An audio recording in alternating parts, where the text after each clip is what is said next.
Call to order the April 20th, 2023 meeting of the Arizona State Parks Board. And with that, I would like to ask board member and friend Terry Palmberg to lead us in the Pledge of Allegiance. I pledge allegiance to the flag of the United States of America and to the republic for which it stands, one nation, under God, indivisible, with liberty and justice for all. Thank you, Terry. Mr. Chair. All right, let's have our member roll call to guarantee that we have a quorum. Dale Larson, Here. John Sefton, Present. Sarah King, Here. Terry Palmberg. Here. Welcome, Robin Sahi. Thank you. Here. All right, very good. And as I normally do before the meeting gets started, I'd like to just share again the mission statement and the vision statement of our State Parks Board, sort of put into context what we're here for and all the good things that we are so grateful for. So our mission statement is managing and conserving Arizona's natural, cultural, and recreational resources for the benefit of our people, both in our parks and through our partners, which we have some guests today related to that. And our vision statement is Arizona State Parks and Trails is indispensable to the economies, communities, and environments of Arizona. So with that, we'll go to the agenda immediately, and it's my pleasure to welcome our newest board member, the new State Land Commissioner, Robin Said. And Robin, before we ask you to kind of introduce yourself, for the board members that are here, and I think we have everybody but just one, I'd just like to have each one of us introduce themselves to you, let them know where they're from. Dale Larson, I work at ASU as a faculty member, and I also direct community and government relations for the Watts College. So, Vice Chair. I'm John Sefton. I'm with the City of Chandler, Community Services Director and longtime Parks and Recreation professional. I'm Terry Palmberg. I'm retired from the city of Mesa as well as teaching with ASU and live here in Phoenix and have a second home in Yarndale. Sarah, can you introduce yourself, please? I sure can. I'm Sarah King, and I am a rancher southwest of Tucson, Arizona, and I'm also the executive director of the Altar Valley Conservation Alliance. Nice to meet you, Robin. Nice to meet you. And the only member not here is Jeff Buchanan, who's actually in California. So you guys might have crossed paths in air, yeah. back and forth. But at their next meeting, I'm sure Jeff can introduce himself to you. So Robin, just tell us a little bit about yourself and then we'll get on. Sure. Well, thank you all for having me. It's a pleasure to be here. I've been, it's Robin Sahid. I know it's tough to pronounce my last name, but it's Robin Sahid.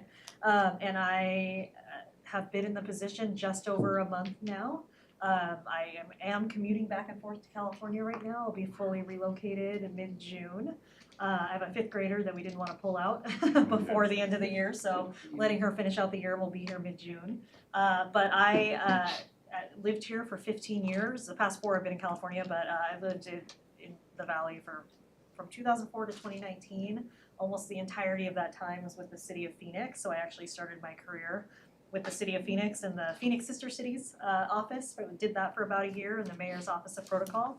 And then I moved over to the aviation department where I spent about 8 years. I started as an intern there and moved into the Business and Properties office where I managed the general aviation business section. So it's all the private corporate traffic out of Sky Harbor, Deer Valley, and Goodyear airports. A lot of facility lease agreements, land lease agreements, getting land ready for development on airport, which is very complex, but had to figure it out. So that's what I did for most of my time. I also worked with airlines and getting them incorporated, starting up, airlines for service at Sky Harbor. And after that, I moved over to the Economic Development Department where I spent about 6 years doing a lot of redevelopment throughout the city of Phoenix, a lot downtown. So a lot of what you see downtown, I helped manage the partnership with the downtown ASU campus for a while, the Phoenix Biomedical campus. Some of the high-rise residential you see down there were projects I worked on. And one of the final things I did before I moved to Northern California was the Park Central Mall redevelopment. So if you've been up around Park Central Mall lately, Creighton, kind of all of that, we worked really hard to get a parking garage built that would help handle kind of the volume of what we knew was coming, and worked hard on that to kind of help move that forward. I moved to California where I worked for the city of Santa Clara for 3 years in the city manager's office and did a lot of strategic projects on behalf of the city manager there. And this past year, 2022, I was the Chief Economic Development and Land Use Officer for Mayor Liccardo, who was in his final term with the city of San Jose. So I joined his team. I wanted to get back into economic development, and it was a good opportunity, so I took that, was doing that for the past year, and this opportunity presented itself, and here I am. All right, welcome. Sorry if that took way too much time, but that is You in got a a lot of information nutshell. in there. That Yeah, it's a was lot, good, so Robin. I'm happy to be here, hitting the ground running, there's a lot to do, but was really excited for this position. Love the mission of the State Land Department, and just looking, I wanna see this beautiful state. I lived here for many years, but can't say that I've seen nearly enough of it, so I'm really excited to get out to every area of the state and see it and kind of see our land. I really like to be in it, and I wanna work with all the local jurisdictions and groups throughout the state, so I'm just really looking forward to it. Nice. Thank you very much, Robin. And once you finally get yourself settled and feel comfortable with the whole identity of the State Land Department, I know I've talked to Director Berscheid. We'd love to have you come and actually do sort of an update of the State Land Department and its extremely strategic partnerships, not only with the agency that we represent, but then also with Game and Fish and and all of the beneficiaries of the State Land Department. Absolutely. When that is. So when you're ready, just Sure, let us know. I would love to, We'll be able to do Thank that. you. All right, thank you. All right, with that, let's go on to the consideration of action to approve the minutes from our February 16th meeting. You all received them. Thank you very much, Kelly. Is there a motion to approve? Mr. Chair, Terry Palmberg, I will approve the minutes of the February 16th board meeting. There's a motion on the floor to approve. Is there a second? John Sefton will second. It's been moved and seconded. Any questions or discussion items? Hearing none by acclamation, all those in favor say aye. Aye. Aye. Those opposed? The motion carries unanimously. All right, now we're going to go into kind of the part of the meat of the agenda. This is the consideration of the consent agenda. And for the benefit of the folks that are either telephonically or here in the office, the board made a shift a few months ago that those items, primarily grant items, that have been vetted exhaustively and thoroughly by staff initially, and then generally speaking by our appointed advisory committees, and then to the Arizona Outdoor Recreation Coordinating Commission, of which Vice Chair John Sefton, I think, continues to sit on. If not, let me leave. It's a lifetime appointment, sorry. So unless there was an item that came to our attention vis-a-vis those formal review processes, the idea here is to look at items 3A, 3B, and 3A and 3B and 3C as a collection of items for approval. Is there anyone that would like to have any item pulled out? Hearing none. Is there a motion to approve the consent agenda as provided? Mr. Chair, John Sefton will move to approve the consent agenda as presented. Motion on the floor. Is there a second? Terry Palmberg will second. Motion has been moved and seconded. Is there any discussion? And again, thank you to staff, the boards, Matt, your group, Nikki, all of your groups that are with this. This makes our job a little bit easier, but it doesn't mean that we can't at some point in time be able to delve into one if it's requested. So with that in mind, roll call vote. Jill Larson, Yes, aye. John Sefton, Aye. Sarah King,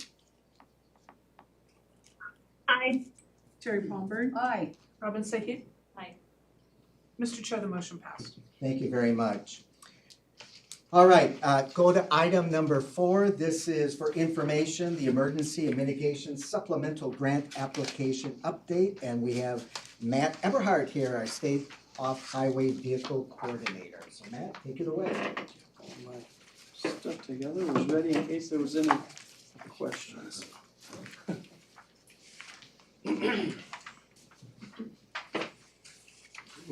Yeah. First time at the new podium. Nice. Well, you look good.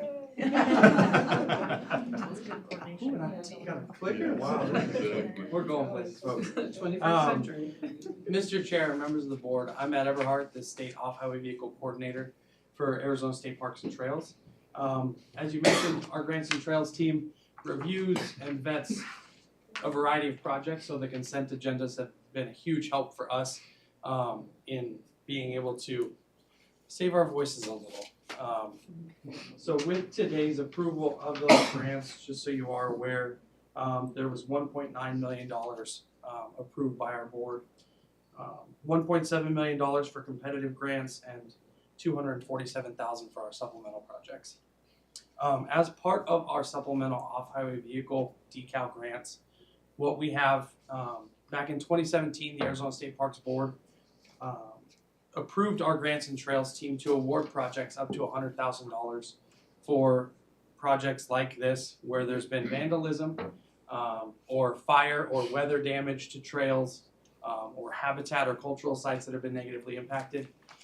In this case, we have the Arizona Elk Society requesting $41,322. This item is for update only, information only, because you have given us that authority. And essentially they're requesting $40,000 for 1,200 feet of logworm fencing, $1,300 for log screws. They're going to be providing 60 hours in staff time in match, which is $2,190. They're going to be providing 405 hours of volunteer match for a total of $12,130, as well as $1,800 in match for food, supplies, and materials for volunteers. This project is up on the Mogollon Rim near Pine and Strawberry. Last 4th of July weekend, some off-highway vehicles came over this small, what at one point was like a perimeter just boundary, just kind of like recommending to not enter the meadow. And they came up and over the small rock boundary for the meadow. That's really important habitat for elk and other wildlife in the area, and turned the open meadow into a circuit course. So back in December, we went up and completed a site inspection with the Arizona Game and Fish Department, U.S. Forest Service, and the Arizona Elk Society near Dickerson Flat Tank. You can see here just the track here coming right up onto the bank of the water catchment. So yeah, the trail, basically the little race circuit that they brought came up here on the edge and then back down across the meadow. So we complete site inspections with all of our emergency mitigation projects. We'll meet with the project sponsor, any land managers or things like that that are required to provide input on whether or not this is an appropriate use of funds and whether or not it fits the mold for that scope of work. Oops. So you can see here again, they made just a large loop across the meadow. So what we'll be doing is we'll be installing about 1,200 feet of fencing across the back of the meadow. Here there's a road that's at the far end of the meadow, and then along the other side of the meadow where the vehicles were parked, there's a large dispersed camping area that's available here. So we'll be installing logworm fencing along there, and this will naturally come back to its natural state. We'll also be removing, this is across the meadow, this is an older perimeter fence that's going to be removed because it can be a hazard to the wildlife. They can get tangled up in the barbed wire and things like that. So we'll be removing one perimeter fence and installing logworm fencing across the way. Again, you can see just that straightaway heading up towards this is the water catchment here, so they were coming up and across. And this is just over, a couple days. And unfortunately, when, people see tracks, they say, oh, it's already happened, I can go there, and it just snowballs. So that perimeter fencing will go on this opposite side of the meadow here, kind of along the pre-existing boulder boundary.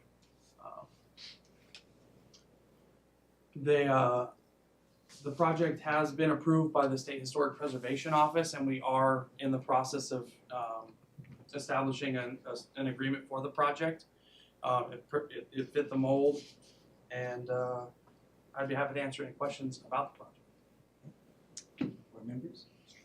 Go ahead, Matt, John. you may have mentioned who's the landowner. So this is on the Tonto National Forest, and the project sponsors the Arizona Elk Society. Other comment? Terry? Yeah, well, cheers to the Elk Society for taking it on, but a larger question, Matt, are there consequences for people who just do whatever they want? Is there Yes. signage, is there a there law will- that they can be ticketed? I don't, Yes, yes to all of the above. There is signage in the area. Obviously, the perimeter boundary for this, in this instance, was very minimal and kind of degraded over time. This will be a very pronounced, they're gonna install signs. But yes, off-trail travel is a citable offense. I'm not sure on the exact dollar amounts, but yes, you can be cited for off-trail travel, which this would definitely be.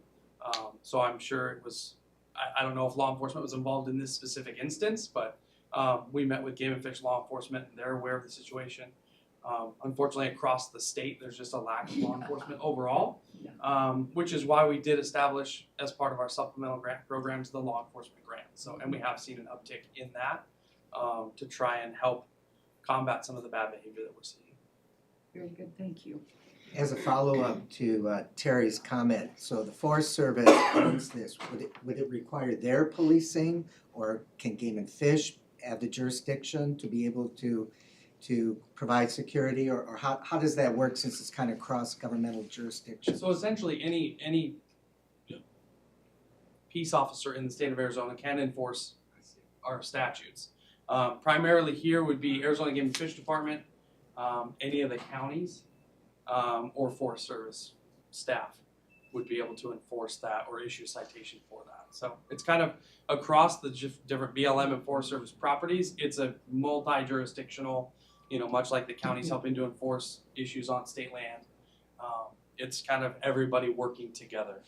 So. Well, and to kudos to what Terry's mentioning with the Elk Society, what about drone technology? I mean, if there's a hot spot like this where we know it's happened, do we have the wherewithal to be able to have drones up and about and trying to check things out and create an actual visual representation of these folks doing it? Of the bad behavior, like law enforcement utilizing drone to, yes, I know that the Arizona Game and Fish Department does have drones in their fleet of vehicles and tools to help enforce law enforcement, and they do have aerial images of, issues over time in different areas to kind of capture that. But yes, those would be available to use. And we've actually talked about getting them for our education and outreach and these types of inspections. There's another project I'm working on right now for, I believe, the Coronado National Forest. There's a trail that has significant damage that's very difficult to even get to, so we're looking at trying to get a drone operator to come with us for that site inspection to be able to access that. So that might be a budgetary request I'll discuss with Mickey for these types of projects. Oh, absolutely. Or marketing. That's got to be the. So. Gotta be the nature. All right, any other comments or questions?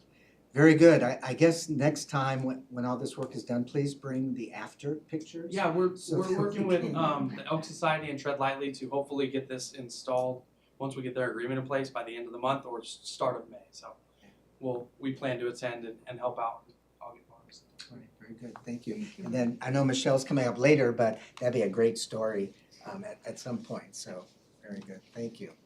All right, next, that's right, we have our guests are here today. The Wickenburg Conservation Foundation, and I had the pleasure of meeting Judy and her family here that came to join with us. So that we're going to receive an update on a recently awarded Heritage Fund Environmental Education Grant on the off-highway vehicle grant. So Judy, come up and join Matt. And Yeah, so just a quick introduction for Judy. We have Judy Bernardine McCullen and Amy Rossetto with the Wickenburg Conservation Foundation. What was it, a year and a half ago now, 2 years?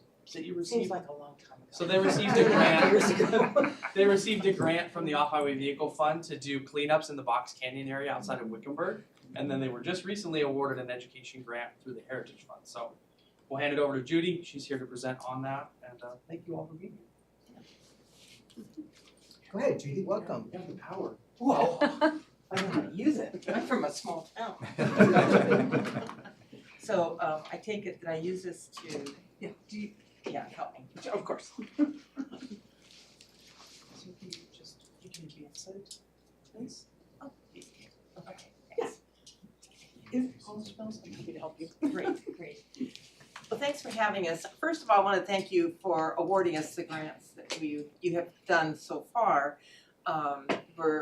We have done a tremendous amount in the 2.5 years with the grant money, and thus you can see the lovely outfits we have. And we've used these a lot for our cleanups and other activities. But let me go on here. The Wickenburg mission, the Conservation Foundation mission, is to preserve the natural beauty of the Sonoran Desert. You can read this. Maintain and expand non-motorized vehicles, back, and develop and host environmental education programs for students and adults. In 2020, with the advent of COVID, we were absolutely inundated with people from, and I hate to tell you, from, this is sensitive. From people out of our area into Box Canyon, and if you don't know where Box Canyon is, a stunning area. I am not doing anything. No problem. I got you. Okay. Right there. Just let me know. So anyway, we were inundated, and it was literally almost overnight, and we had people coming in with, I didn't. It's in the PowerPoint. In any case, is it, what's happening is automatic? It's probably automatic. See, there it goes. Let's go back. Any case. Okay, so it stay.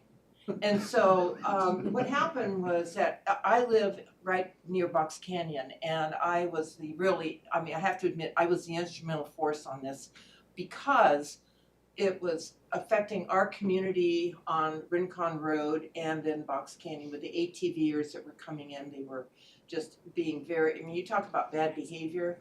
When Matt was talking, this was tenfold bad behavior. So in any case, we got with the different agencies, the city of Wickenburg, and we went with the Bureau of Land Management, who has a lot of Box Canyon, as well as the Yavapai County Sheriff's Department and the Police Department. And we had a meeting, had signatures from our community, and they really listened to us. And as a result, we were able to start doing something about the problem. But Bernadine and myself, then Bernadine particularly, went ahead and asked for the grant from the state park. So this is where you folks came in, and it has made a huge difference in our approach. I don't know what to do here. It's going on. So as a result, can you Go back. How's that? Okay. So we had a program from the 1980s called Wickenburg Clean and Beautiful, and what we did was reactivated that in conjunction with the Wickenburg Conservation Foundation. Okay, so we enlisted our agencies, as I mentioned, and yeah, let's get a techie person. Stand by. Okay, got it. You just show it from there, it'd be fine.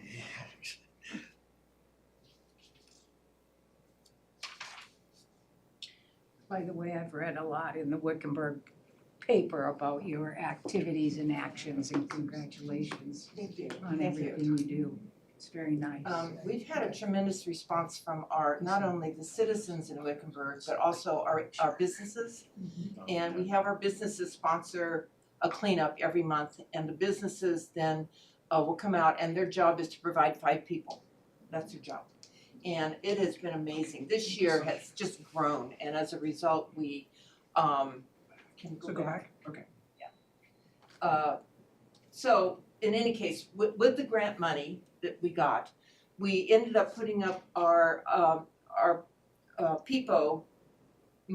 He's our what is he? He's our Mascot. mascot, that's it, the mascot. I'm just, yeah. And and it really became popular, and so we put those signs up in Spanish and English about Leave No Trace in Box Canyon itself, as well as on the parking lot, the BLM parking lot. And we've used him, as you can tell is it on my back? Anyway, we've used him all over the place. And the kids love him, we have handouts which we will give you. But so our signage, you know, people say, oh, they'll just blow out the signage with guns and stuff. Not one sign has been shot out. All the others are, but not Peepo. So they love Peepo as our mascot. That's good. Yeah, and so our community sponsors, again, we've enlisted many people. I have a list of people who have volunteered already. I keep it going each month as they sign in. And again, our businesses are really, after the second year, it was like almost saying, oh, well, we're all sponsored, you know, until the end of the year. And instead of going and begging for people to sponsor us. So it's just been amazing. We started what I consider a really great program. It's our ambassador program. And we have volunteers go out on weekends to the entranceway of Box Canyon into the canyon itself. It's the BLM parking lot. And all they do is, and our role is to be positive and encouraging and not to be negative and offensive to people. So we hand out our bags, we hand out the stickers to the kids, we encourage them to bring their trash out and put it in our dumpster. Now, again, people say, oh, everyone's going to use that dumpster. Wickenburg's going to come out and use that dumpster, and you know. But okay, I'll admit there's been some private stuff in the dumpster, but I'm the dumpster person, and there is an amazing amount of party stuff in the dumpster. And at the beginning, we were getting that dumpster emptied every month. I mean, it's a big dumpster. And now it's certainly leveled off, which is kind of our barometer of what we're doing, and is it being helpful. So the other thing that's really important is that education, we feel, particularly in Wickenburg Conservation Foundation, that education is the key to all of this. And our ambassador program is part of that education, but also we have programs that, the desert awareness programs, and we've incorporated Leave No Trace into that program, and we go to the schools. We have gone to the Wickenburg Christian Academy, we have gone to the Natterburg elementary schools out in Whitman. We have done summer programs, we've done programs out at Boyd Ranch, which is along the Hassayampa River. And it's just so fun, and they like my program the best because I throw trash out for them, and they use their little cleanup sticks, and they go out, and the kids are all dressed in this. You know, they're like they hit the ground, and they just love it, and they're so fun. And then we start talking, and I start whispering to them, and they get real close to me because they can't hear me, and then we start talking about trash. And then we talk about recycling, we talk about how long stuff lasts in the desert. And so anyway, don't they like my program? So it's just really fun. So back a little bit here. So anyway, and we've, obviously you mentioned you've seen it in the newspaper. We are on Facebook, and we do have, we go out to Wickenburg Ranch, and we've talked to them. So anyway, moving along, we've expanded our targeted sites. We're doing a really good job in the Box Canyon area. We go down IATV as well as ride horses, and so I'm all over the desert. And people come up to me and go, Box Canyon's kind of clean. And it's just like, oh, it's because it was a high school party place and all the stuff that went on. And with the advent of all the ATVs, it added to the problem. But it seems to be working better. Even the parking lot is cleaner. So as a result, we've expanded our area out into the back part of the BLM land and state trust lands. This spring, mainly because we couldn't get into Box Canyon because of the water. But it also was a really perfect situation to segue out beyond Box Canyon.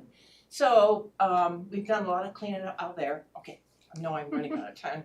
So the really fun thing was, okay, let's engage the public in a large way.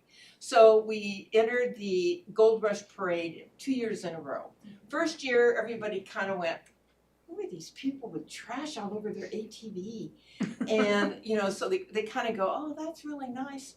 And we'd hand out the bags and stuff.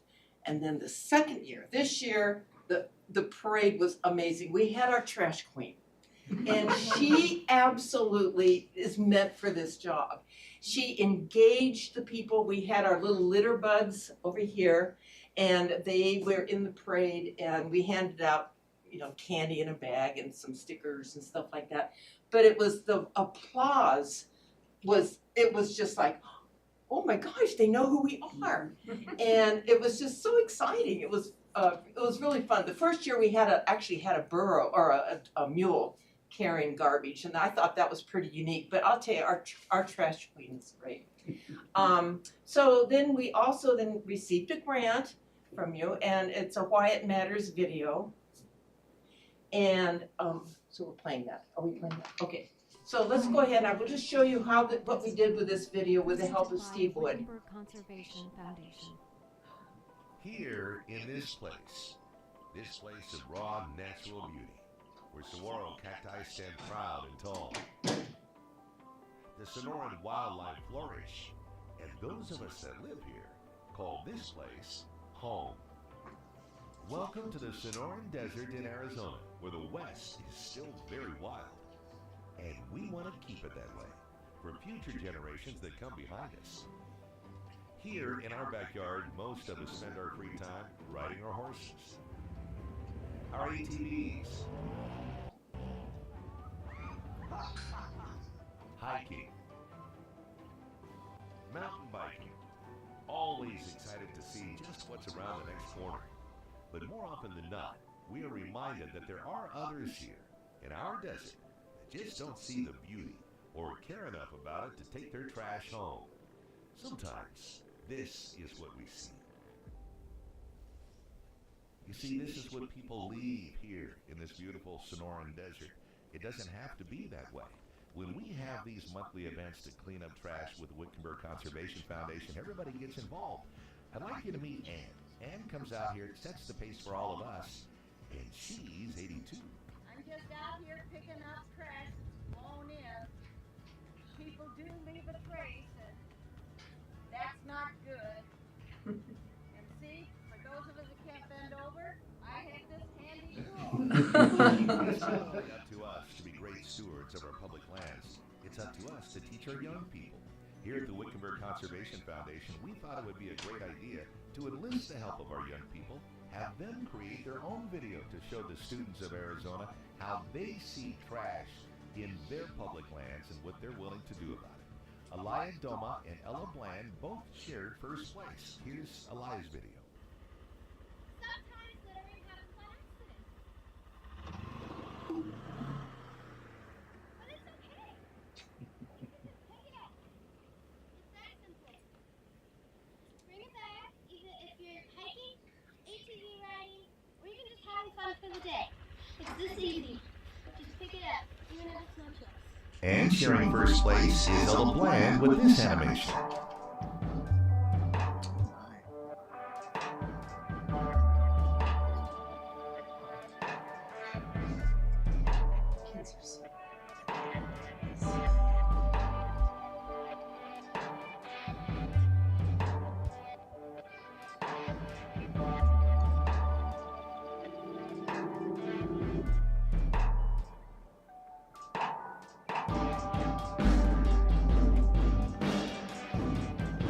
And a big shout out to Henry Duma and the Barber Kids for taking second and third place respectively. And we'd like to thank all of our young people who submitted a video this year for Why It Matters to keep our desert clean. When you have an army of volunteers the way we do in Box Canyon, it's easy to clean the environment. Judy Rice explains to our volunteers that once they pick up the trash, they bring it here to the trailhead, and they dump it into our dumpster. And we have the dumpster over there with people saying that people is really hungry and would love your trash. So we tell people, you know, don't leave it down there, or if you don't take it home, stick it in there. And for those people that pack it in and pack it out, which we appreciate, they fill up this container once every month.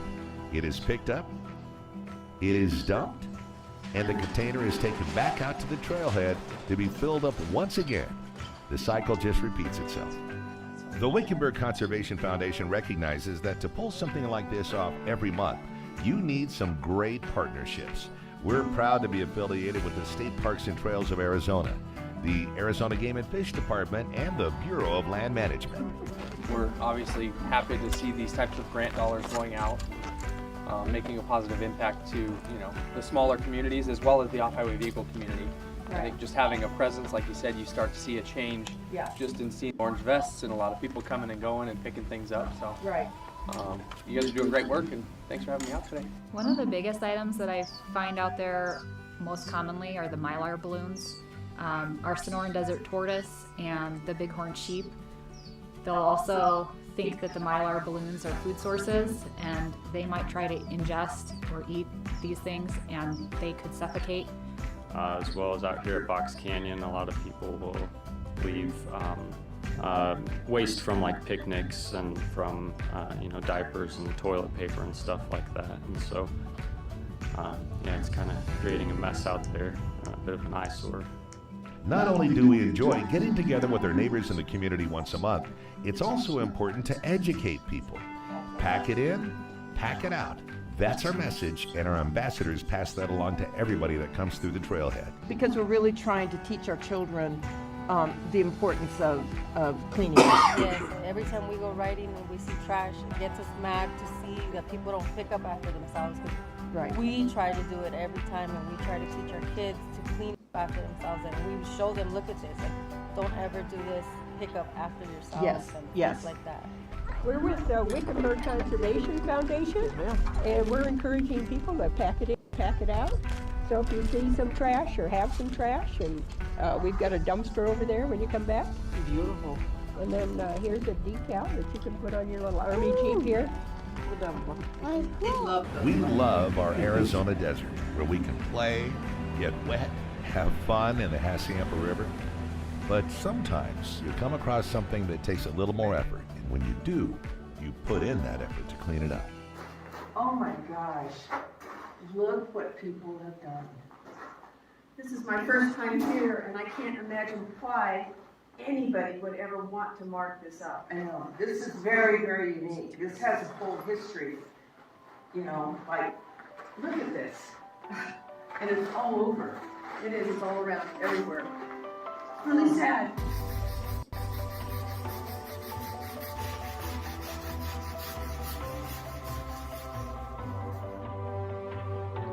Why it matters to keep our desert clean. I think you can see why. This is our home. We have to take care of it.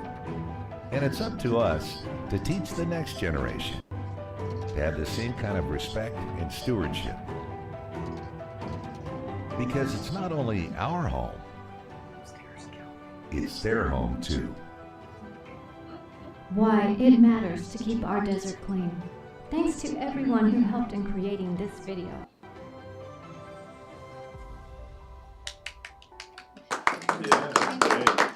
If you would like more information to start a clean and beautiful program in your community, please contact the Wickenburg Conservation Foundation at the website below. And I will talk more about that. Why it matters to keep. So at this point, we have Bernadine keeps track of all the pounds we bring out, and we weigh not only using the dumpster, but for our trucks when we take stuff out, and we've gotten over 50,000 pounds. We've had a lot of volunteer hours. We've had a lot of people connections with our ambassador program. And again, we're just, we really hope to keep our relationship with Tread Lightly, your public land people, BLM, state trust lands, and certainly Arizona Trails. So our program goes along with what I've just discussed regarding the parade. And so what we're gonna be doing now, let's see, go ahead and do the next one. What comes next? And so right now, the grant that we hope to get and is approved is we want to reach out to other communities. We have been successful, and we really feel strongly about what we do and our approach that we've taken. And again, like I said, it's a very positive approach. We really, really believe that people don't really want to do this. They just don't know. That's how we approach it. And so what we're wanting to do is work with some rural chambers of commerce, civic groups, schools, certainly our agencies and our businesses. And we want to provide a resource guide. And the resource guide would come in two parts. One of it would be a trifold, which we would be giving out to chambers of commerces and these groups that are out in the communities. And the trifold would, if you find something, this is what you can do about it. And then the what you can do about it would also include a resource guide. And the resource guide would be a more extensive guide on how to start your own local program. So this is what I feel like we're really grassroots.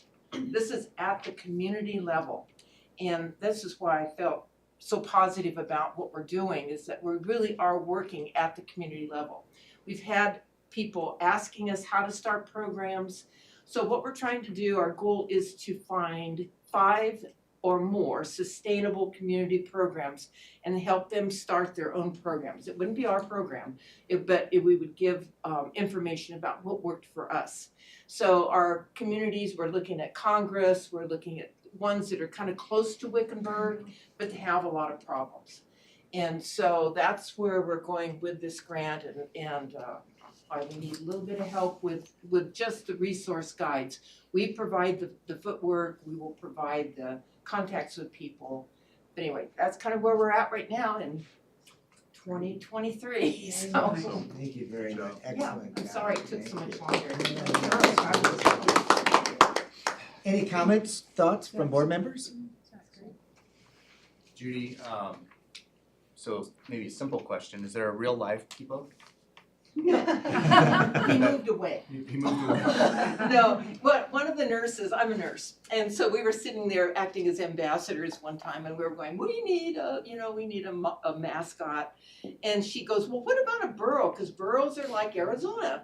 And so I went, wow, that was a good idea. And so then the burro proceeded, and Tony Ravita is our guy, what he would be he draws, he's our graphic artist.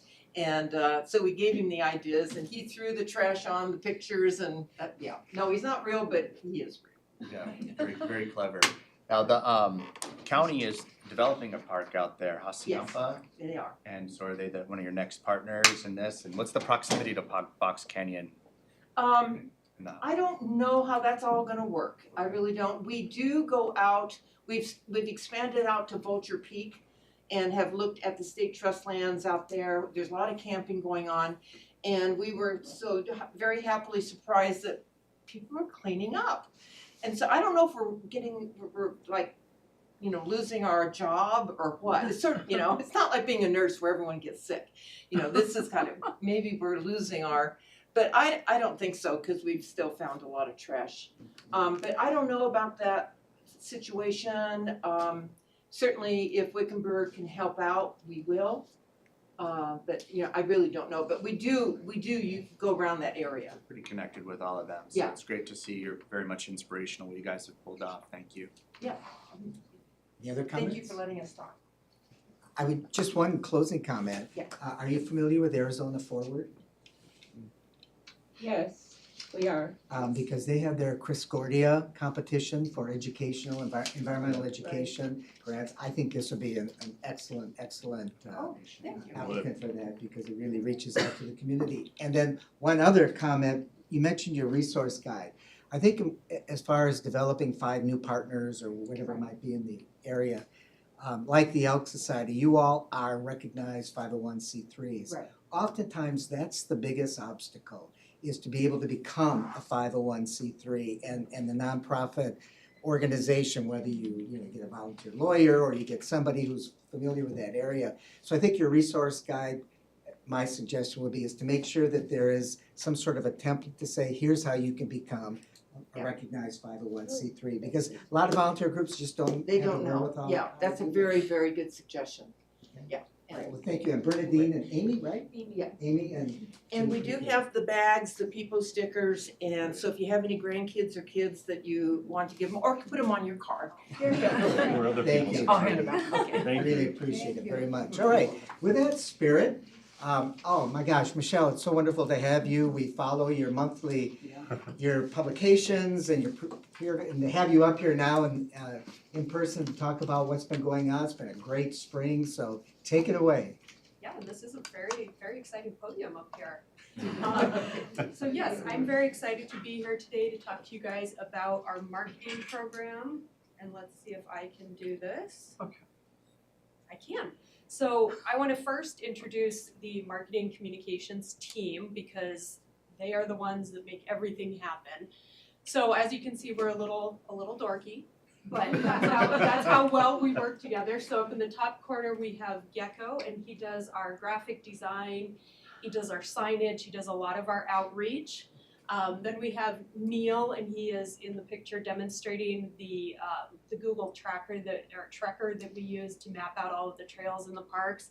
Neil does our digital coordinating, our digital marketing, so our website content, our social media advertising, everything digital, everything online about our presence, that's Neil.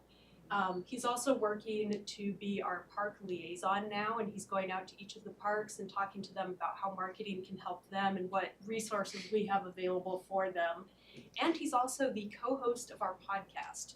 So if you guys haven't checked out our podcast, then you get to listen to Neil all the time. I admit I do not listen to it because I hear Neil just enough as it is. And then in the bottom corner, we have Elizabeth. I'm happy to say that yesterday I was able to promote Elizabeth, so she is now a PIO3 like the rest of the team, and she is the other member of our podcast, kind of balance Neil out there.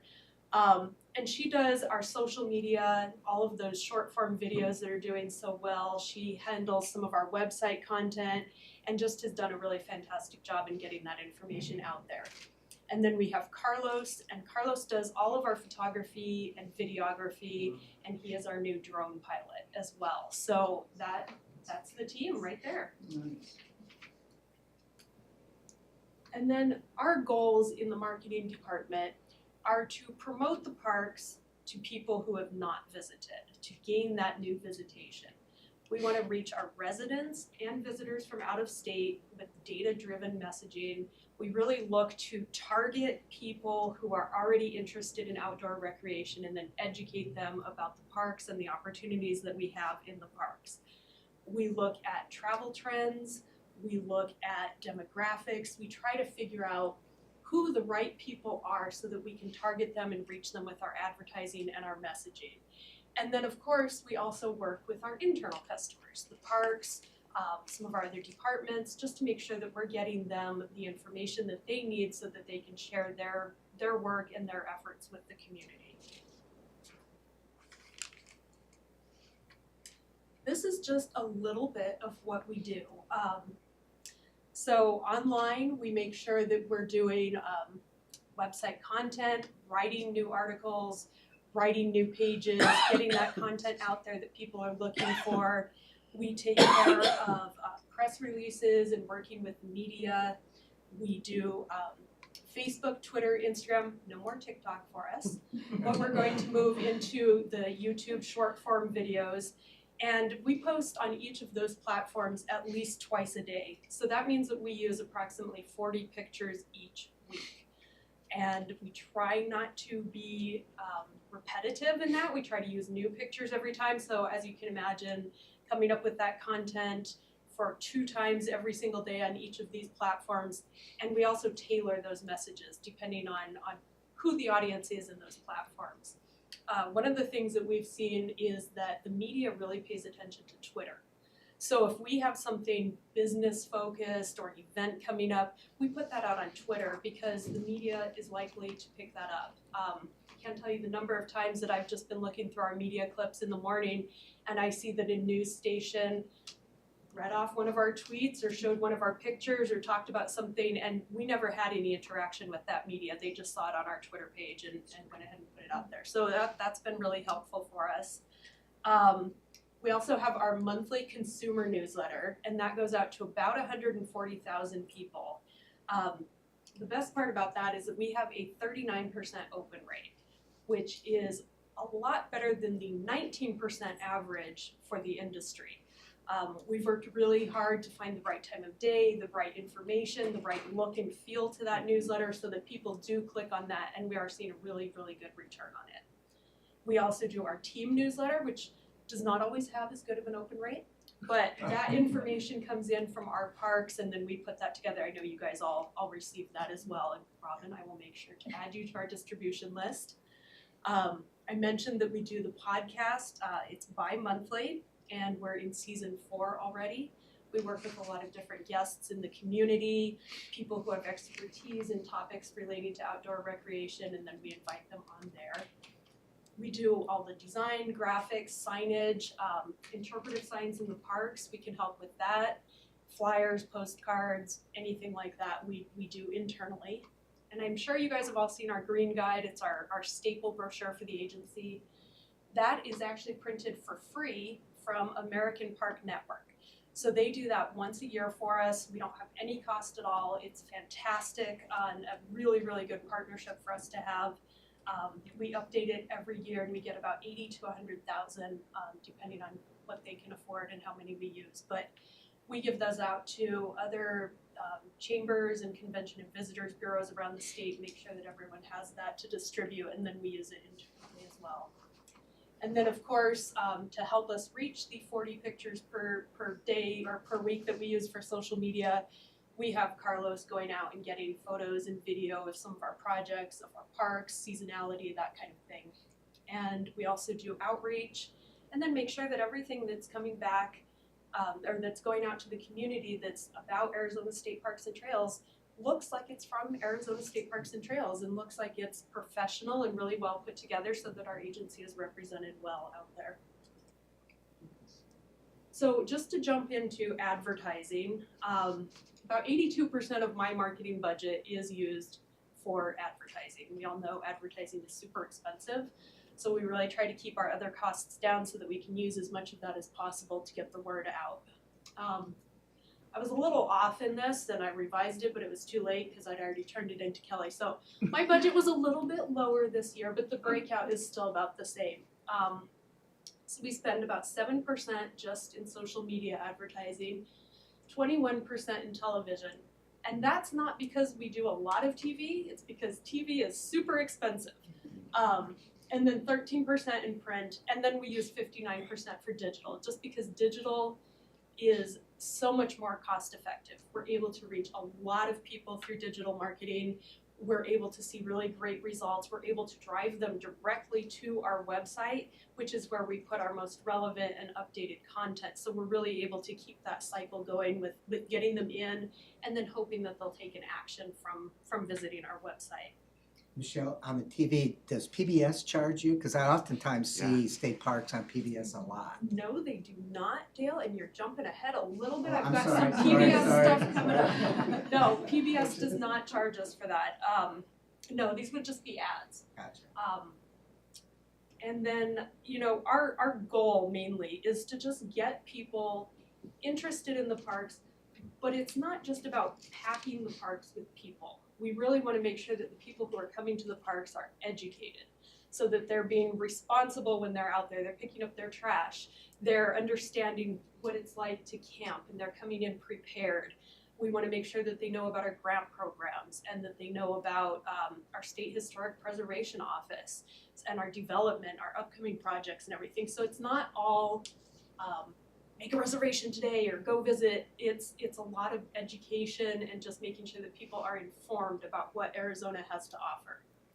I do have some of our highlights here that I can share afterwards, but we have like Arizona Parenting and our Drive Guide magazine and really cool Play Ball magazine for the Cactus League. But a lot of what we do is just making sure that we're there so that people know about state parks. It's really hard for people to know the difference between a national park and a state park and a municipal park. So we put our name out there a lot and try to get people to relate to, you know, oh, there are other places for me to go. These are right here in my home state, or they're worth a trip to Arizona. So this is just an example of one of our advertisers that we're working with this year. So BidTelect, it's not a name you would hear normally, but they basically get their ads on a lot of different websites that people are visiting. So you can see it in the side banner or on the header, something like that.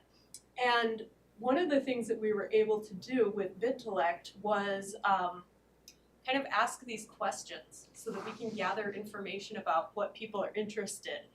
And I thought it was really neat that based on the size of the ads, this is what are your favorite things to do outside. You can see that camping, people who looked at the smaller ad were less interested in camping, whereas people who looked at the slightly larger one, 83% of them said that they were really interested in camping outside.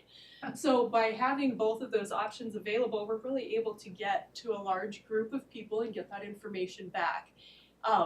The CTR is the click-through rate. So that's when people see an ad and they go ahead and they click on it, they go to our website, and then from there we can kind of track and see what they do next, see if they make a reservation or if they just stay on the page for long enough to read the information that we want them to. And in general, people stay on our website about 2 minutes, which sounds not a lot, but it's very, very good. It means that people are coming to the page, they're staying there to read, which means that we're putting out what they are actually interested in coming to see.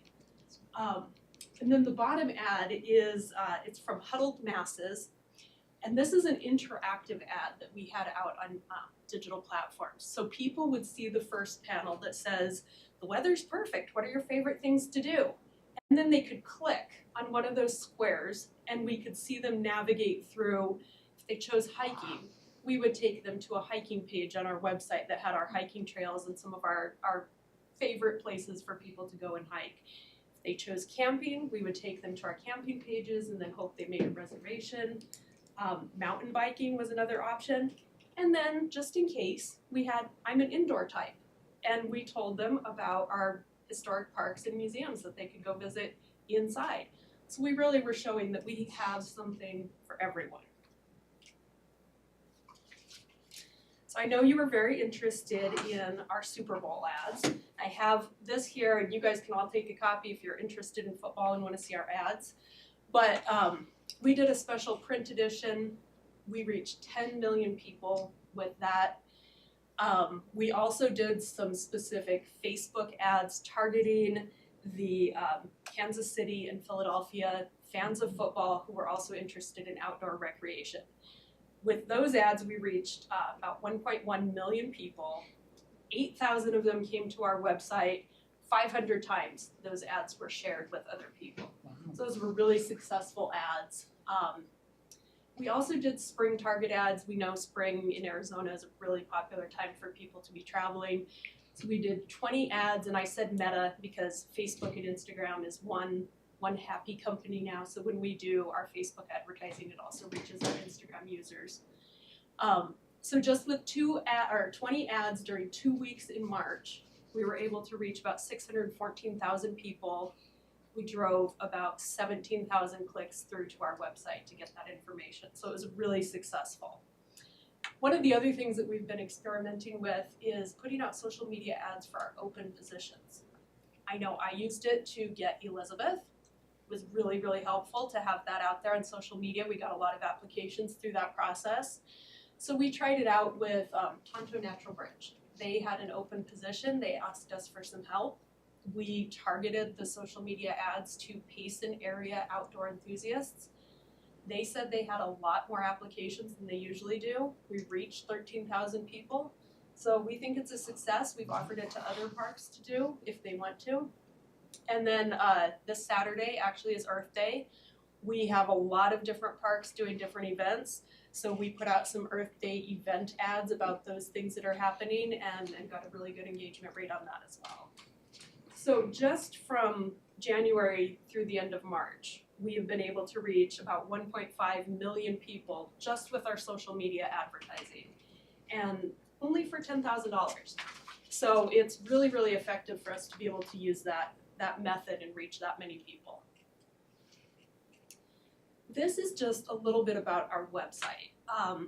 We work really, really hard on our website to make sure that what we're doing is we're capturing things that people are looking for. So Neil does research. He says, what are people looking for? What are people searching on Google?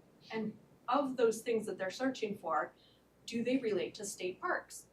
And if they are, then we make a landing page or we update our content on our page so that the people, when they search for javelina in Arizona, Arizona State Parks and Trails comes up first. Camping in Arizona, Arizona State Parks and Trails comes up first. Fishing, kayaking, all of those things, we rank right on the first page of Google. We actually rank for 76,217 keywords. So we've made sure that all of those things that people are searching for are incorporated into our website, which is free. We don't have to pay for any of that. We just come up first on that search page. People think, oh, it's first, it's definitely trustworthy. They come to our site, they get the content that they need. And again, that's free. So just in this past March, we had the second highest website traffic that we've ever had. The only time we ever surpassed it was during COVID, which I think gave us a little bit of an unfair advantage there because so many people were looking for things to do and going online. So we had 1.9 million people visiting our website. That's our website with the information as well as the reserve pages, where you can go and actually make a reservation for camping. Both were the highest numbers that we'd seen for both ours and the reservation pages. And, you know, it's just the really good organic work that we're doing in the content of the website. And I credit Neil for that. And then our third-party publishers, which is the ones that we pay for, drove an additional 3 million impressions. And then we have a click-through rate, which means on those ads, people who are clicking to get into our website, it's 1.5 times higher than the industry average. But you can see in the pie chart, the biggest percentage of people visiting our website is just to that organic Google, typing something in, finding Arizona State Parks and Trails, clicking through to get to our page. Then you can also see at the bottom we have This is Tucson, Visit Sedona, and Campgrounds at RV Life. Those are referrals. So we make sure that those pages, those partners out in the community have the correct information, have the right link. We make sure that we're working with them so that they know that they're referring people to a trusted source. And some of our success stories, I don't know if you guys saw this, but Catalina, through no fault of their own, had a very large saguaro fallover. Maybe it was the rain, maybe it was just mold.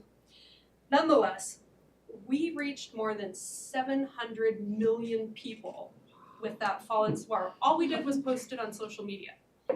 It went to countries around the world, had more than 400 mentions, and earned us the equivalent of $13 million in coverage. Just because we posted it on social media and people really, really like a saguaro, apparently. So again, just an example As long as they don't of keep falling. you don't really Got our eye on want you. that, but yeah, I mean the number of media calls I got was surprising. Another story that did really well was out at Last Dutchman. One of the rangers came back to her truck, found a Roadrunner in it. Took a picture. We made a clever Bugs Bunny type joke. The media actually thought that a coyote had chased the Roadrunner into the car. I had to clear that up a little bit. But again, that reached 16 million people and got us about 700,000 in media value. And then our ranger, Jared, up at Red Rock State Park, has been doing a lot of videos for the Now Gone TikTok as well as for our other social media platforms. With all the rain and all the snow melt and everything, Red Rock had a lot of really high flow in Oak Creek and had to close down some trails. He did this really awesome video that very simply explained the flow rate of the creek. He used a little box and he said, imagine that this box is 1 square foot of water, you draw an invisible line, that's how many times, how many boxes pass it is the flow rate. Very easy to explain. That, we just posted it on social media, thought it was great.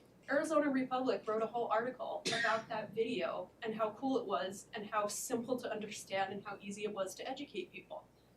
They never talked to me. They just saw the video, thought it was great, and did an article. And I thought that was really good initiative from Jared. He's done a lot of really cool things, but that was I don't understand CFS, and that definitely helped me get it. Another one of our new partners was Smithsonian. So that was something that we tried this year. We thought that that would really work well with our parks, with some of the recreation, responsible recreation messaging we were doing. And so far, just through March, or just in March, we've had 481,000 people see our messaging on the Smithsonian. And they're reacting really well to the responsible recreation stuff that we're putting out. On our website, there's an About tab up at the top. And if you go into that, we created an outdoor resources page because we had created more than 45 distinct landing pages that all had very specific information that were tied to some of these campaigns or some of these ads that we were putting out. And we wanted a place where people could really find all of that at one stop. So 45 different landing pages, you can see different hiking pages, water activities, camping, wildlife and wildflowers. You can just read some of the stuff that we've put up there to help draw people in and educate them about spending time in the parks. And I think I mentioned the number of keywords that we have as well. So another one of our successes, actually, it in the wrong order. I did. So sorry, I'm going to skip ahead because I know everyone cares deeply about the wonderful super bloom that we had this year at Picacho. So I don't know if you guys all got out there to see it, but the flowers were amazing this year. The last time we had flowers anywhere near that was in 2019. So people have been waiting a long time to see the poppies again. We have a wildflowers landing page that we created. And the increase from January into February was 185%. And then it went on to increase another 1,000% into March as those flowers kept going. We had the highest ever visitation ever at Picacho, 71,000. Just to show the difference, February had 23,000. So in March, 71,000, February, 23,000. February was also the highest ever visitation. So you can see what those poor park rangers were dealing with. One of the things that I did was really try to let people know that it was really important not to trample the flowers. We had people making poppy angels, laying down in them. We had people placing cardboard over the poppies and then stomping out there so that they could take their pictures. Jeez. So by the end of March, the poppies were pretty tired and ready to retire for the year, probably for a few years based on the number of times we get a super bloom. But yeah, just compared to 2019, the visitation that they got in March was only 48,000 compared to the 71,000 they got this year. We had about 3 million in unpaid publicity. I did interviews with Denver, New York, a lot of different Arizona publications, freelance writers, and we had about 55 million people that we reached through that. And if you didn't get out to see it, these are some of the pictures that Carlos was able to get from up there.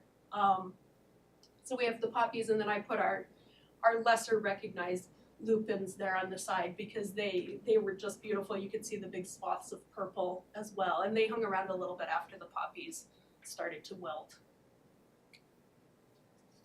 So one of the things we did on that wildflower landing page was just go through and pretty much on a weekly basis was provide an update, what they're looking like, what the status is at Picacho, Lost Dutchman, and Alamo and Cattail also have pretty good spring wildflowers, so we put statuses up for those as well. And then just made sure that people knew that that page was there. We had a big banner on our homepage of the website. And now that we're moving into spring in other parks, we've moved Red Rock and Oracle up to the top of that page so that people can continue to see where they can find wildflowers during this season.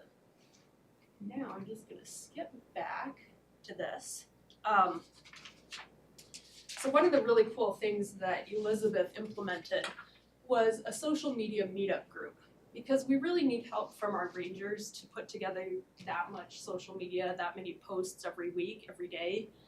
And the rangers know exactly what's happening in the parks. They know what people are asking about when they're there. They know what they're interested in. So we have some rangers out in the parks who are doing social media from there. They're providing us with photos or videos, or they're posting on their own. And Elizabeth gets them together once a month to talk about ideas, stories that they can share, ways that they can collaborate. And it's really done a great job. Tombstone and Reardon recently did a how are we similar and how are we different video just of those two historic parks. And it was really cool. And one of the things that the Tombstone Ranger said is that people don't realize that a building or a museum can be a state park. So she's really trying to put the word out there about Tombstone. And then she said, hey, you know, there are a lot of similarities between us and Reardon. Let's just have both rangers on this video showing what's different, what's the same. They also did a really fun park-to-park video where they would start off, the video would start off in one park and they'd say, well, I wonder about this. Maybe someone can tell us. They'd jump to another park and that ranger would explain that feature and then move to another park. And I think we did 5 or 6 parks plus SHPO. And it was a really cool video. It was very well received. And it's just been really nice to see the creativity that's coming out of our rangers now that they're all working together. And then PBS. They're doing a new show. It's new this year. It's called Trail Mixed. They reached out to us and said, oh, we want to feature one of your parks. They went out to Tonto Natural Bridge, had a fantastic time, called me back and said, we want to go to more parks. So they've done Lost Dutchman, Jerome, Red Rock, and Picacho Peak so far. I know the Lost Dutchman episode just aired. Sarah Toms Berquist from Lost Dutchman was on the show. She did a fantastic job. And they wrote to me and they said, she did a fantastic job. We've never worked with someone who's so at ease in front of the camera. It was amazing. We want to do more with her. So that was a really cool opportunity to get her in front of the camera, to have a really good show about our park, and to get some of that information out there to people, and free. And I also know PBS tends to do reruns, so I think we'll probably get a lot of mileage out of this. We are also featured in a new book. We provided a lot of the images and content for that. We have our new drone pilot. Carlos worked for a really long time to become certified. Now he is. We're getting our drone footage. We got wildflower drone footage, so we can go from there. And then I thought you might be interested in some of the podcast guests that we've had so far. So everything from Butterfly Wonderland to A Year to Volunteer, which is a big volunteer group that does really large service projects at different parks. They worked at Picacho and did painting and trail maintenance and a whole lot of things. They get 50 to 60 different people to come in the local area to work with them on those projects. And they're already booked up for the next year, but we would love to have them come back to some of our other parks. Skip back over our wildflowers. So some of the stuff that we have going on behind the scenes includes our partnerships. One that we have now is with La Mesa RV. They reached out to us and said, we really want to do a lot of filming in your parks. How do we get a permit? And I said, well, maybe we can do something besides just give you a permit.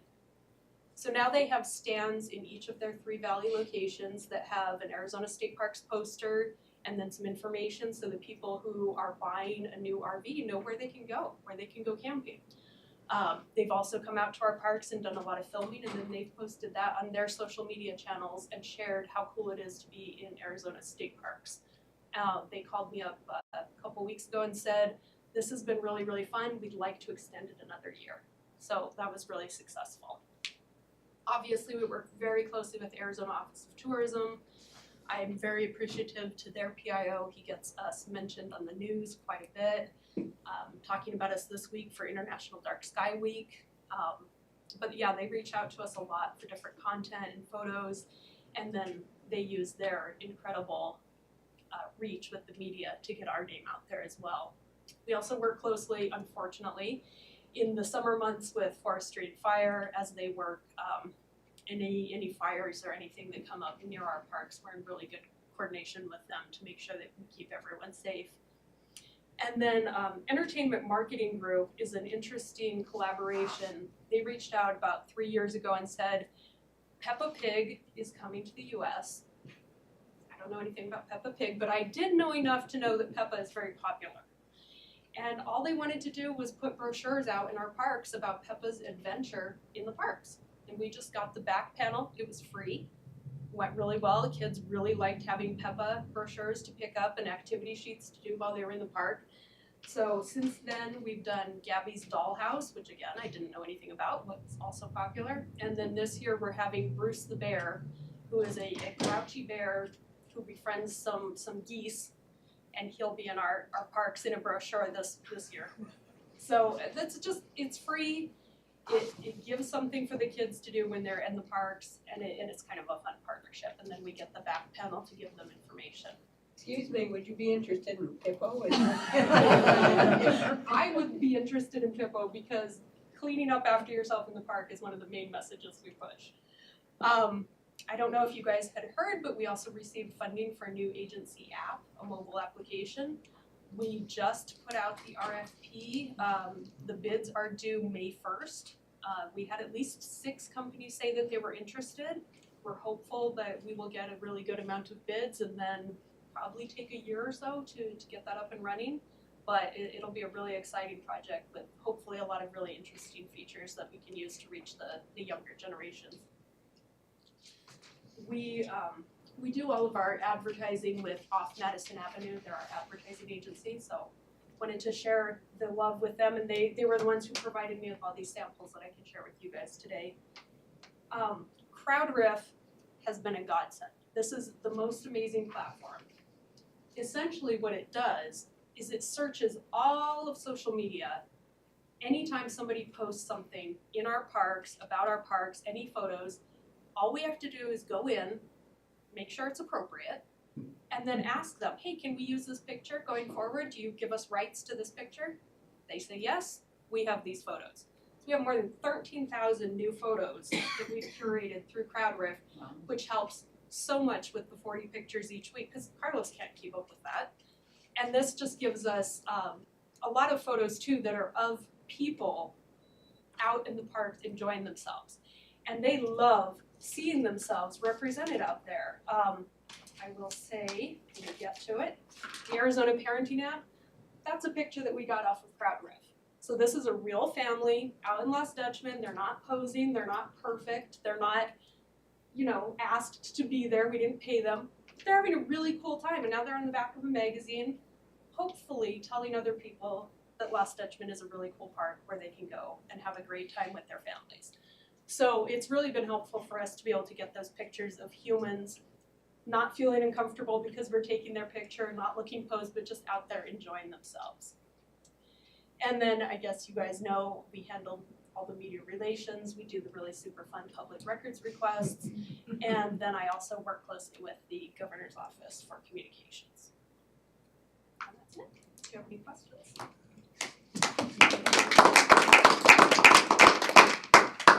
Comments, thoughts? Getting ready for March Madness next year? I know. Oh, yeah. I was wondering, just a couple of things.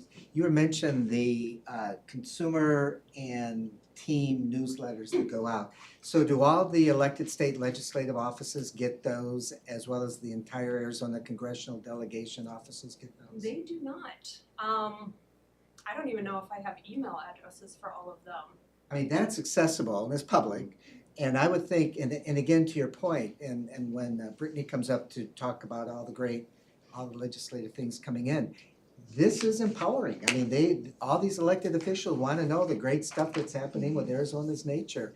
And so it's easy to get, I'm sure you have to coordinate with the governor's office just because of who Bob reports to and the like. But in terms of the Arizona federal congressional election, they're always looking for this kind of stuff as well for their things, and that's free. I know I have, Kristen Cinema's, one of her aides used to work for us, so he gets it. Yeah. So, But got I one would covered, but yeah, that's a great idea. Flood them all, and then do you, Force feed. Right. And then what about interns? Do you get interns assigned to your office, or would you like to have interns assigned to your office? That would be awesome. Yeah, we have not had an intern since, I think you guys knew Randy. Yeah. She started off as an intern and then moved into a full-time position, but she was our last intern. It would be definitely helpful for the social media part. I know Elizabeth does so much posting and creating videos and everything that would definitely be a big help to us. Well, between our program and Cronkite, I would think we would have an intern with you every single semester. Yeah, that would be great. It's a good project for you. Yeah. Anyway, Michelle, phenomenal, just really, really good. This is interesting, and I know you guys have more work than what your small staff, but to Gecko and Neil and Elizabeth and Carlos and your team, congratulations. It's really good. Thank you. All right, and that is a good segue because all the good stuff that Brittany sent to us is all because of the positive value that I'm sure marketing helps with this. So take it away, and I'm sure you're up, 20 hours a day now on what's going on in this session? Well, it's actually died down a little bit. That's right, they're on break, aren't they? Yeah, Yeah. and into budget negotiations, so that's interesting. But good afternoon, I guess it is now. My name is Brittany Hudson. I'm the legislative liaison for the State Parks Board. So of course, I don't have a pretty PowerPoint. I probably should get one, but I've tried. I know. It's very tiny. It's just so time consuming, but I will go down as I usually do the list. If you have any questions, let me know. Yeah, we have your report too, Okay. so good. So I'll just go down quickly. If you have questions, let me know. I'll give the update for each bill. And I also wanted to just touch on the Arizona Off-Highway Vehicle Study Committee that was put into place last year. But nothing has happened. There have been no meetings yet, but I did want to just update you with the membership of the committee. So I'll start off with House Bill 2144. This is open meetings capacity posting violation. This bill is actually dead. So this bill is not moving forward anymore. This entire bill was struck in with a completely different bill. So this bill will no longer be moving because it has died. House Bill 2145, Dude Ranch's historical markers. So the only reason I put this one on is because we do have the Dude Ranch Heritage Trail program. But it doesn't really have much to do with us. So we will still do the Dude Ranch Heritage Trail program as specified from the last session in statute. But I just wanted to put it on here so you can see that it requires the Arizona Historical Society now to issue historical markers for a dude ranch that will be designated in our program. This bill did pass House and Senate committees, and it is awaiting floor action at the Senate. So it is still moving forward. House Bill 2374 is our infamous State Lake Improvement Fund appropriation bill that comes up every year.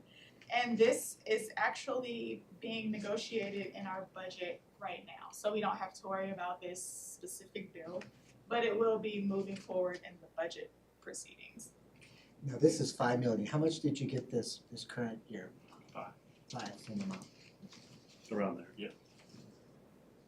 House Bill 2416 is electronic application government employees prohibition. So this bill essentially gets rid of TikTok for all state agencies and IT systems. However, the governor did put out an executive order to get rid of TikTok for state agencies and the IT systems. So I don't think this bill will continue to move forward. If it does move forward and it passes, then this bill will actually be in law. The executive order is not in law, but we do have that in place right now. Our favorite bills, House Bill 2505, which is our Outdoor Recreation Coordinating Commission continuation bill, and 2506, our State Parks Board continuation bill. They have both passed House and Senate, and they will be reaching the governor's office for signature. So we have received 8 years for both. So we will be in continuation for 8 more years. Just curious why 4 people would vote against it? Yeah, years, probably. Oh. Either too long, the Yeah. 8 years, or too short. So it used to be 10 years. They really, So now the not normal against is 8. continuation, just the length of The length of it. time. Thank you. 8 more years. There are legislators who think we should do this every year. We should go in front of them or every couple of years, because it's about term lengths. So that's why it's really amazing to see 8 years. But they won't do it for themselves. But it shows the strength of that audit. Yes. From the Auditor General's office that came through. And the hard work. That your staff really Your did. staff, so. they get that very sure, for sure. Huge success. 2518 appropriation, Glassford Dells Regional Park. This will be appropriating $3,500,000, from the general fund to State Parks Board in 2024, and then it directs us to give that money out to the city of Prescott and the town of Prescott after they have matched that money. This bill will be negotiated in the budget. So it moved in the Senate, but it didn't go anywhere in the House, but it will be negotiated in budget proceedings. So, I was just gonna ask, does this become a state park or is this no? Okay.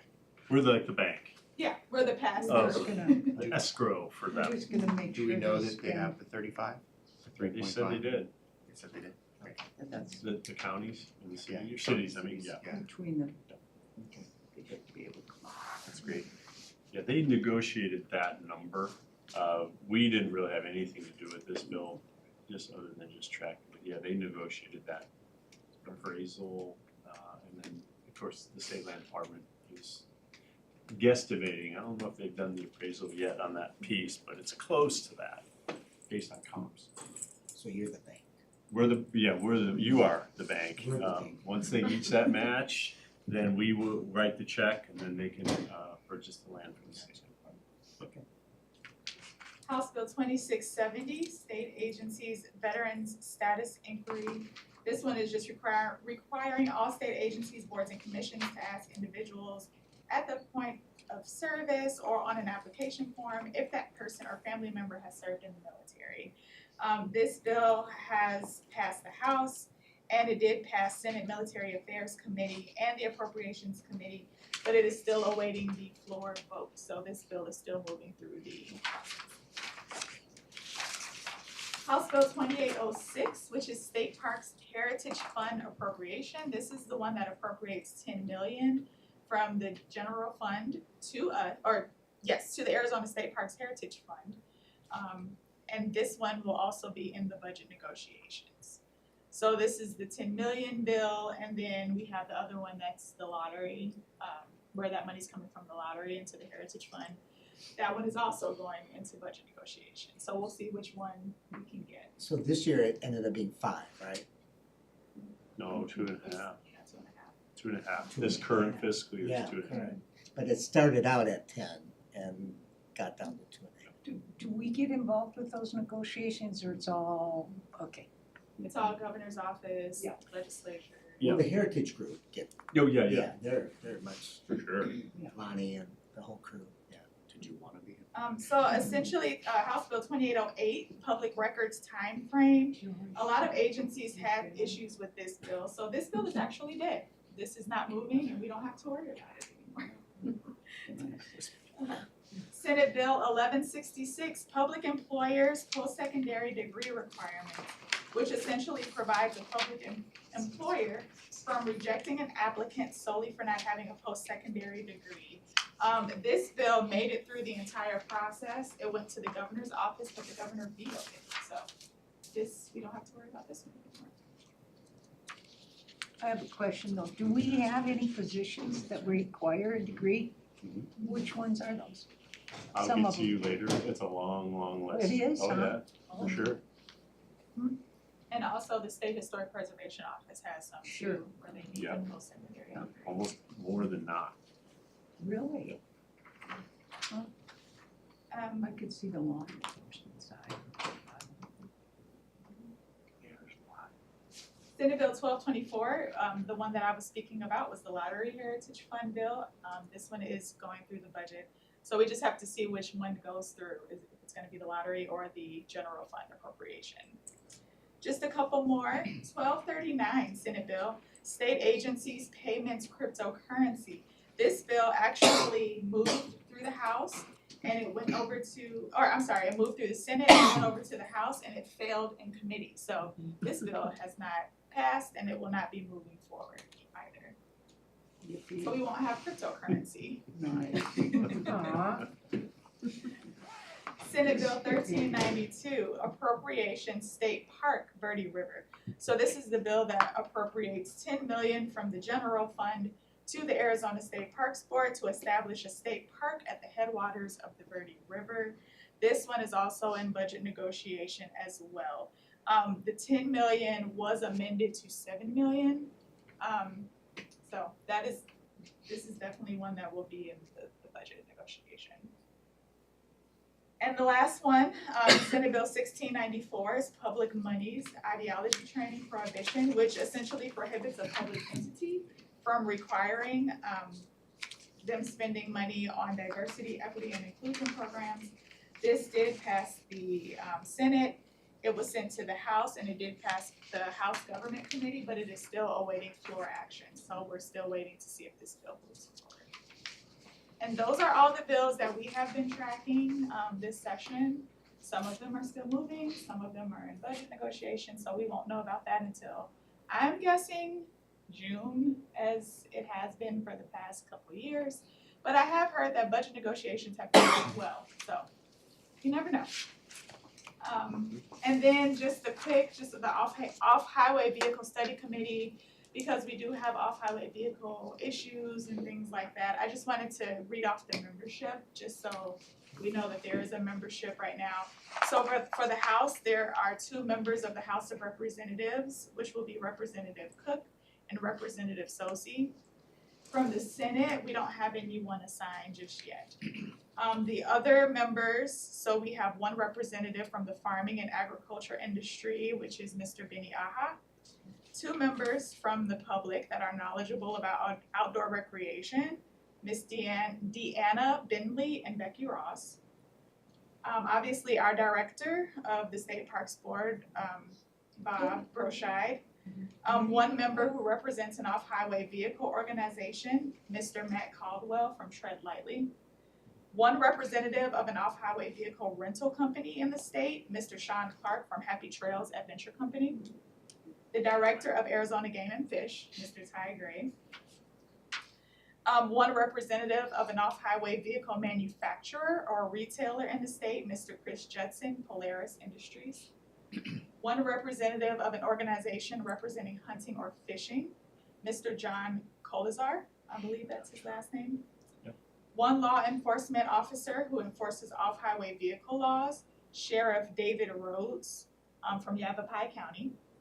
1 member who represents an off-highway vehicle organization or recreational group, Mr. J.C. Sanders. And then the director of the Department of Transportation, Ms. Jennifer Toth.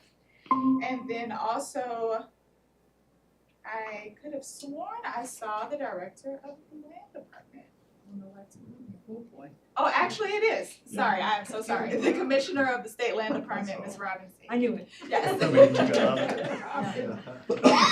those are all the updates I have, and then hopefully I can come back in June and we can talk about the budget. Well, first of all, it's just so gratifying to see such a wonderful budget negotiation, and all credit to all your staff and all the good work, and Brittany obviously with it, so I mean, it's just a good time considering some of us know when this department was being zeroed out of the budget and there were all kinds of elimination issues. So you have really flipped it around, so congratulations to both of you. Thank you. And good, fingers crossed. Yes. And she did it all with one child and one arm. And it's done. Well, that's probably helpful, you know. I mean- It could have sympathy votes? Yeah. Yeah, she did it, she's great. All right, let's now go on to future agenda items. Any particular items? We talked about it, getting state lands on a future agenda item at your discretion, Commissioner. Anything else from board members or Sarah? Okay. Executive Director's report on current events. Thank you, Mr. Chair. I'll be quick because I know some folks have to leave. So just a couple of things, since we didn't have a meeting last month, I had to really dive into the calendar to see what I did. Week by week it changes, but the Governor Hobbs had her inaugural cabinet meeting at the Helios Education Center. Really neat facility, by the way. But it was a really great, Deputy Director Weber was there with me as well. And we got to meet the new cabinet members, new directors, new policy staff, budget staff, all the leadership in the governor's office. The governor was there the whole time. And then Eddie Johnson from the Suns, if you all remember, was the closing speaker in that. Gave everybody really good pep talk. There's really a lot of energy in that room. But it was really, it's just been, as soon as it starts, it's just been a nonstop marathon. And we got to actually see faces and, and just find out who's who, how the governor's office is going to work. So it was a really good time. And the CEO of Helios was there and gave us a presentation. I was a little disappointed it wasn't at ASU, but anyway, I gave him a shot. Well, Paul is an ASU grad, so we'll give him credit for that. Yeah, from Globe, right? He's Yeah. usually from Globe. So. He was the CEO of United Way for a long time. Oh, okay. I went to Helios. So. And just last night, both Sarah and I got back from RIMSPAC. It's the Rocky Mountain State Park Executive Conference in freezing cold, blustery Newport, Oregon. And it was a great chance for all of the Western State Park directors and their agencies and staff to come and talk about very similar issues, how some states are tackling certain things that are coming down the road. Maybe there's some new creative ways, but share success stories and things like that. So it was really good to network with all of those new agencies, what's going on around the country, really. I know Brittany didn't mention, but we had the Parks Day, Arizona State Parks Day at the legislature, and Chairman was there in the rain, and we pulled it off. It was okay. Yeah, it's good. It was rain. We did a good job. We did a great job. They just didn't really, make it. It was, it was way over in Wesley Boland, so it was a little further away. It was raining, but we had a great turnout from some legislators. A lot of good turnout from their staff. But anytime you provide a free lunch, they're here. We're putting green guys in next year. Yeah. So, but our staff was there, and we did the best we could, and so we might mix things up a little bit next year and kick that around. Maybe there's a better way we can engage with legislators, not necessarily during session, because you just never know what's going to happen on any given day. We got to attend the Arizona Trails Association annual meeting. This is where all their members came in, and they had it at the Botanical Garden Saturday morning. And we got to talk a little bit about parks and of course, that partnership with the Arizona Trail, that we get an annual preparation. It seems like annual preparation every year for that. Next week, we'll be attending the National Park Services. They have the superintendent's meeting. It was on April 27th. This is all of the park superintendents come to one location and they talk about their parks. But they've invited several state agencies, Game and Fish, state parks, tourism. We're all going to be there to talk about what we do and just try to find if there's any sort of connections that we can make. I've been gone a while, but I can tell you I don't recognize any superintendents. Park Service tends to flip superintendents pretty regularly, so it'll be good to meet with them and to see where that goes, and downtown somewhere, I forget where. And just really, I know Michelle hit on it a little bit, you know, she really downplayed the role of communications with the governor's office, but with their staff, we've been doing briefing, answering a lot of questions, of course, with the budget and negotiations. So we've really been trying to get, you know, answer their staff's questions and just perform those agency briefings just so they get to know us a little bit better. So, but yeah, constant communication. And part of her program too is you have planned activities and then you have the unplanned activities, and like the flooding at Catalina. That was, how many interviews did you do on that? All of them, at least 30 interviews. So I saw you. she kind of skipped over that, but that really is a lot of her job, as well as public records. But you know, having her, you know, communicate with the governor's office is a real big thing. So I want to thank her and Brittany as well. They do a great job at keeping us out of hot water, getting the information they need, and moving. But so far, interaction with the governor's office has been great. But it's just a constant learning curve. It's just going to take us a long time to get folks up to speed, especially when they're probably the most contentious legislative session in a very, very long time. So, so anyway, that's sort of my update. So. Very good. Thank you very much. Current events, board members, any announcements or things you've experienced in the last couple of months? Sarah, is everything good down, or are you getting flooded out? I'm still here, and I guess my good news is that I climbed Picacho Peak on Saturday. How's that? Nice. Oh, very good. Take pictures. Let us know. And then call to the... I missed the bloom, but it was still beautiful. Oh, I'm sure. Thank you, Sarah. And call the public, other than our guests, I don't think we have to worry about anyone who would like to come to it. But again, I'd like to thank all of you for joining us today and giving us the good news about Wickenburg. And I'm sure that's just going to continue with it. Future meeting dates, of course, we have May 18th. Now, everything is mentioned central office. The assumption is at some point that we will be going out again into the state to be able to have a couple of our meetings with technology pending, so that we can make sure we can do all the things that we do. So I know if Jeff was here, he would ask that question. So this is by default that they're mentioned at the central office, but that could change as we get into the warmer months. So with that in mind, I'd like to adjourn the meeting, and again, welcome Robin. Thank Glad you. to have you here. All right.